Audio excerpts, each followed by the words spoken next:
お電話ありがとうございます。おじいの朗読者です。本日の朗読は、注文の多い料理店でございます。最後までお楽しみくださいませ。注文の多い料理店。宮沢賢治。二人の若い紳士が、すっかりイギリスの兵隊の形をして、ピカピカする鉄砲を担いで、白熊のような犬を2匹連れて、だいぶ山奥の木の葉のカサカサしたとこを、こんなことを言いながら歩いておりました。全体、ここらの山はけしからんね。鳥も獣も一匹も嫌がらん。何でも構わないから、早くタンタンとやってみたいもんだな。鹿の黄色な横っ腹なんぞに2、3発お見舞い申したら、ずいぶん軽快だろうね。くるくる回って、それからドタッと倒れるだろうね。それはだいぶの山奥でした。案内してきた専門の鉄砲撃ちもちょっとまごついて、どこかへ行ってしまったくらいの山奥でした。それにあんまり山がものすごいので、その白熊のような犬が2匹一緒にめまいを起こして、しばらくうなって、それから泡を吐いて死んでしまいました。実に僕は2400円の損害だ。と、一人の紳士がその犬のまぶたをちょっと返してみて言いました。僕は2800円の損害だ。と、もう一人が悔しそうに頭を曲げて言いました。はじめの紳士は少し顔色を悪くして、じっともう一人の紳士の顔つきを見ながら言いました。僕はもう戻ろうと思う。さあ、僕もちょうど寒くはなったし、腹は空いてきたし、戻ろうと思う。そいじゃあこれで切り上げよう。なーに、戻りに昨日の宿屋で山鳥を10円も買って帰ればいい。うさぎも出てたね。そうすれば結局同じこった。では帰ろうじゃないか。ところがどうも困ったことは、どっちへ行けば戻れるのか一向に見当がつかなくなっていました。風がどーっと吹いてきて、草はざわざわ、木の葉はカサカサ、木はゴトンゴトンとなりました。どうも腹が空いた。さっきから横っ腹が痛くてたまらないんだ。僕もそうだ。もうあんまり歩きたくないな。歩きたくないよ。ああ、困ったな。何か食べたいな。食べたいもんだな。二人の紳士はざわざわなるすすきの中でこんなことを言いました。その時ふと後ろを見ますと、立派な一軒の西洋造りの家がありました。そして玄関には、レストラン、西洋料理店、ワイルドキャットハウス、山猫犬という札が出ていました。君、ちょうどいい。ここはこれでなかなか開けてるんだ。入ろうじゃないか。おや、こんなとこにおかしいね。しかし、とにかく何か食事ができるんだろう。もちろんできるさ。看板にそう書いてあるじゃないか。入ろうじゃないか。僕はもう何か食べたくて倒れそうなんだ。二人は玄関に立ちました。玄関は白い瀬戸のレンガで組んで、実に立派なもんです。そしてガラスの開き戸が立って、そこに金文字でこう書いてありました。どなたもどうかお入りください。決してご遠慮はありません。二人はそこでひどく喜んで言いました。こいつはどうだ。やっぱり世の中はうまくできてるね。今日一日難儀したけれど、今度はこんないいこともある。このうちは料理店だけれども、ただでご馳走するんだぜ。どうもそうらしい。決してご遠慮はありませんというのは、その意味だ。二人は戸を押して中へ入りました。そこはすぐ廊下になっていました。そのガラス戸の裏側には、金文字でこうなっていました。ことに太ったお方や若いお方は大歓迎いたします。二人は大歓迎というので、もう大喜びです。君、僕らは大歓迎に当たっているのだ。僕らは両方兼ねてるから。ずんずん廊下を進んでいきますと、今度は水色のペンキ塗りの戸がありました。どうも変な家だ。どうしてこんなにたくさん戸があるのだろう。これはロシア式だ。寒いとこや山の中はみんなこうさ。そして二人はその戸を開けようとしますと、上に黄色な字でこう書いてありました。当軒は注文の多い料理店ですから、どうかそこはご承知ください。なかなか流行ってるんだ。こんな山の中で。そりゃそうだ。見たまえ。東京の大きな料理屋だって大通りには少ないだろ。二人は言いながらその戸を開けました。するとその裏側に、注文はずいぶん多いでしょうが、どうかいちいちこらえてください。これは全体どういうんだ。一人の紳士は顔をしかめました。これはきっと注文があまり多くて支度が手間取るけれども、ごめんくださいと、こういうことだ。そうだろう。早くどこか部屋の中に入りたいもんだな。そしてテーブルに座りたいもんだな。ところが、どうもうるさいことは、また扉が一つありました。そしてその脇に鏡がかかって、その下には長い柄のついたブラシが置いてあったのです。扉には赤い字で、お客様方、ここで髪をきちんとして、それから履物の泥を落としてください。と書いてありました。これはどうももっともだ。僕もさっき玄関で山の中だと思って見くびったんだよ。作法の厳しい家だ。きっとよほど偉い人たちがたびたび来るんだ。そこで二人はきれいに髪を削って靴の泥を落としました。そしたらどうです。ブラシを板の上に置くや否や、そいつがぼーっとかすんでなくなって、風がどーっと部屋の中に入ってきました。二人はびっくりして互いに寄り添って扉をガタンと開けて次の部屋へ入っていきました。早く何か温かいものでも食べて元気をつけておかないと、もう途方もないことになってしまうと二人とも思ったのでした。戸の内側にまた変なことが書いてありました。鉄砲と弾をここへ置いてください。見るとすぐ横に黒い台がありました。なるほど。鉄砲を持って物を食うという法はない。いや、よほど偉い人が始終来ているんだ。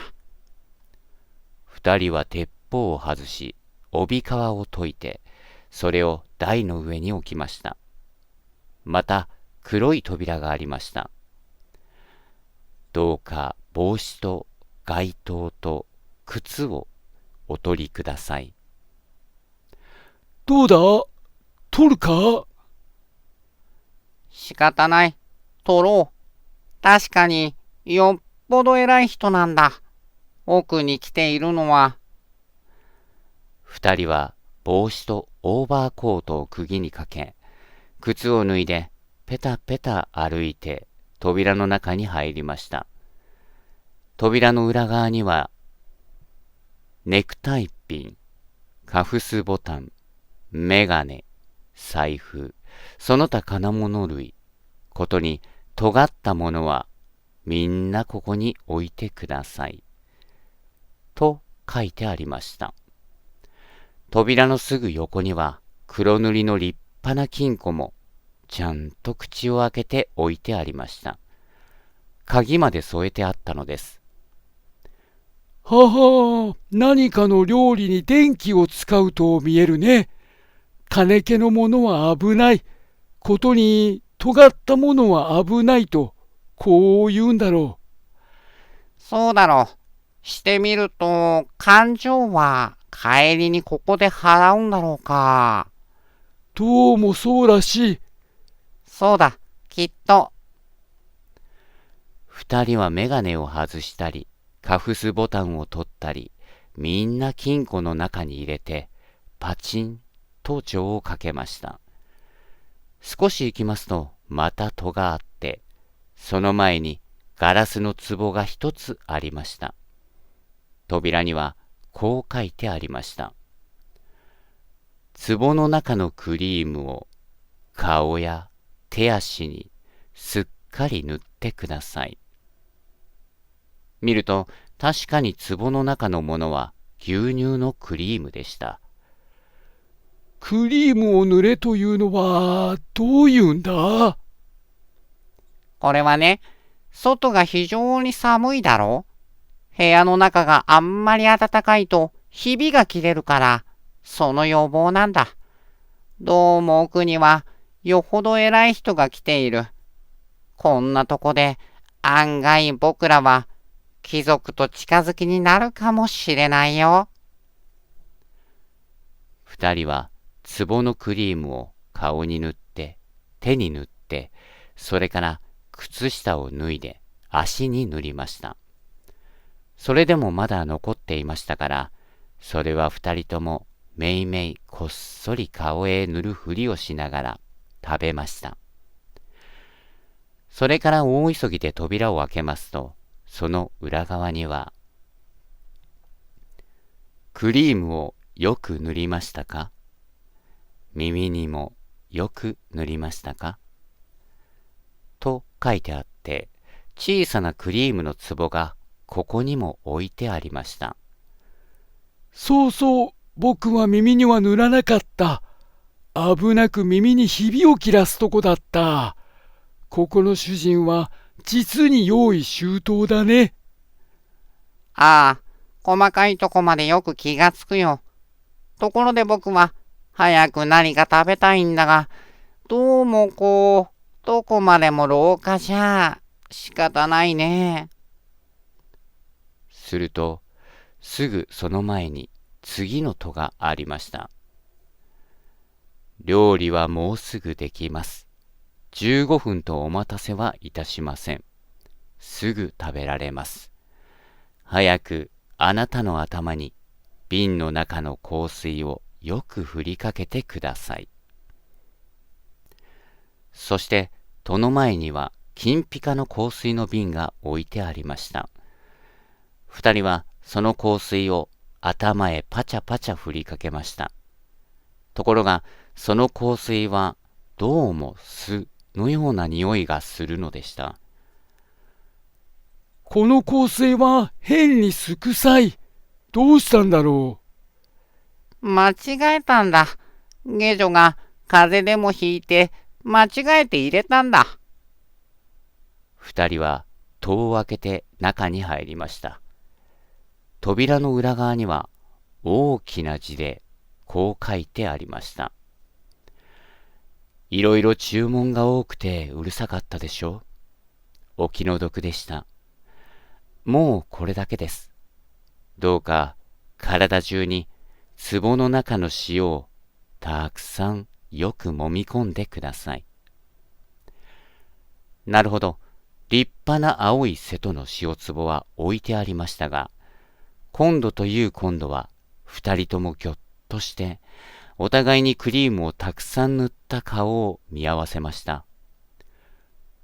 どうもおかしいぜ。僕もおかしいと思う。たくさんの注文というのは、向こうがこっちへ注文してるんだよ。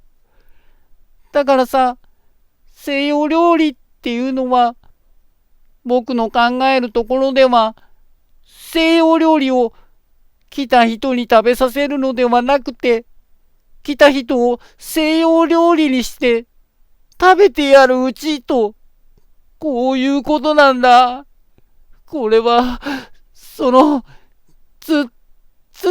つまり、僕らが、ガタガタガタガタ震え出して、もう物が言えませんでした。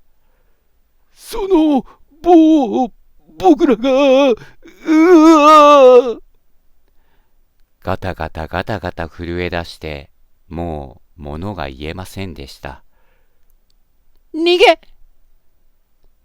ガタガタしながら一人の紳士は後ろの戸を押そうとしましたが、どうです。戸はもう一分も動きませんでした。奥の方にはまだ一枚扉があって、大きな鍵穴が二つつき、銀色のフォークとナイフの形が切り出してあって、いや、わざわざご苦労です。大変結構にできました。さあさあ、お腹にお入りください。と書いてありました。おまけに鍵穴からは、キョロキョロ二つの青い目玉がこっちを覗いています。うわー！ガタガタガタガタ。うわー！ガタガタガタガタ。二人は泣き出しました。すると、戸の中では、こそこそこんなことを言っています。ダメだよ。もう気がついたよ。塩を揉み込まないようだよ。当たり前さ。親分の書きようがまずいんだ。あそこへいろいろ注文が多くてうるさかったでしょ。お気の毒でしたなんて、間抜けたことを書いたもんだ。どっちでもいいよ。どうせ僕らには骨も分けてくれやしないんだ。それはそうだ。けれどももし、ここへあいつらが入ってこなかったら、それは僕らの責任だぜ。呼ぼうか。呼ぼう。おい、お客さん方、早くいらっしゃい。いらっしゃい。いらっしゃい。お皿も洗ってありますし、ナッパももうよく塩で揉んでおきました。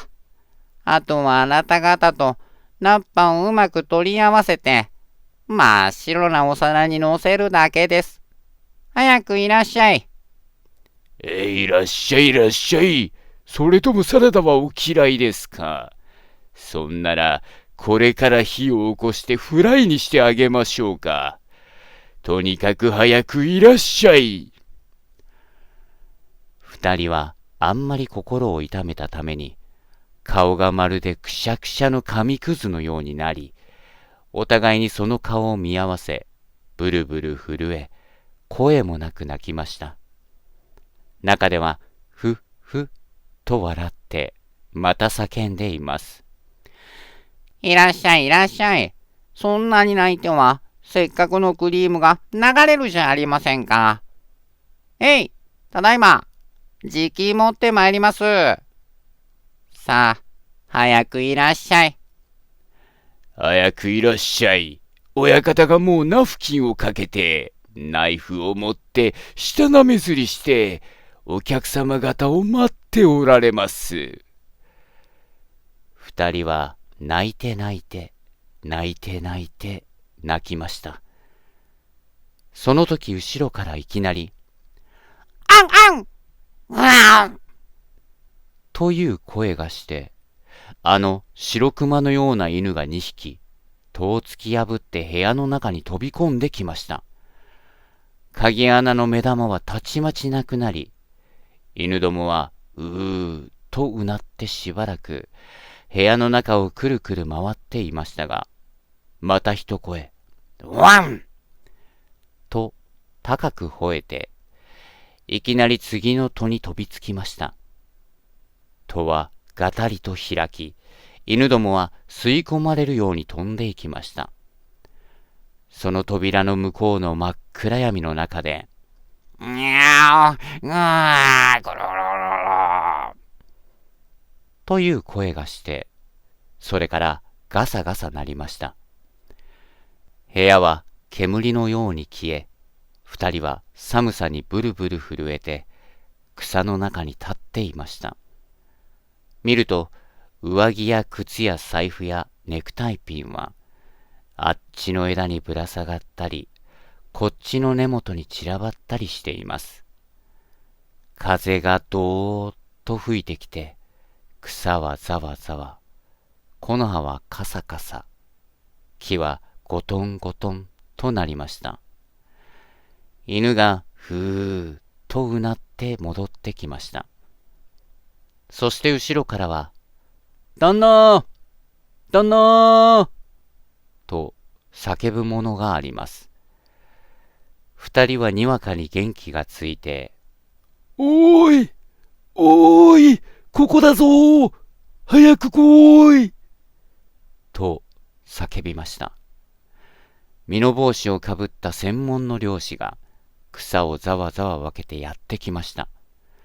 そこで二人はやっと安心しました。そして漁師の持ってきた団子を食べ、途中で10円だけ山鳥を買って東京に帰りました。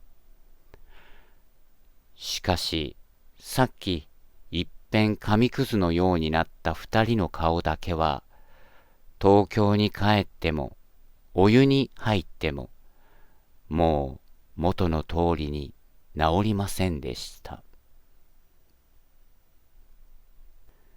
本日も最後までご視聴ありがとうございました。またのご連絡お待ちしております。